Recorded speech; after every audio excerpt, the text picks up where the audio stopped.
request, the Cabinet Secretary ought to inform the National Assembly and at large now the public, because they are the public representatives, why we are deploying or why we think the situation is dire and we need reinforcement and deployment of Kenya Defence Forces. And he also informs the public through the National Assembly when that deployment is needed and where. If those three things or those three elements are not there, then it is vague and we are opening the floodgates of a police state. Yes, and we spoke about the time frame as well. It is not clear for how long. It is actually not clear because the way it is right now, we actually don't know for how long. The Gazette notice does not speak for how long. It does not speak for a specific part of our country that that deployment is going to happen, and it equally does not say why.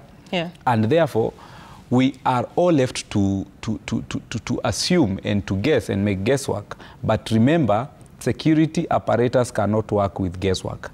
If you want to slide into anarchy very fast, try uncertainty with security forces. Because if they don't have a proper command, there are all reasons and all possibilities of sliding into anarchy. So these are some of the things that the government and largely the executive needs to know, that when we are dealing with such an issue, it is good and it is proper advice that they deal with it in a more restrained manner. They need to consult. I don't know where the Honorable Attorney General was in this particular case, because he ought to have advised the President, he ought to have advised the National Security Council, and he also ought to have advised the Cabinet Secretary for Defense, so that such a scenario does not happen, where we are left to guess. The leadership of the defense forces, they are left to just come on the streets, on whatever street you can imagine. They are not even elected legally. Yeah, let's talk about the conflicting of roles and the rules that the military then, if at all, this petition, you know, is in favor, rather, or the LSK doesn't have its day, and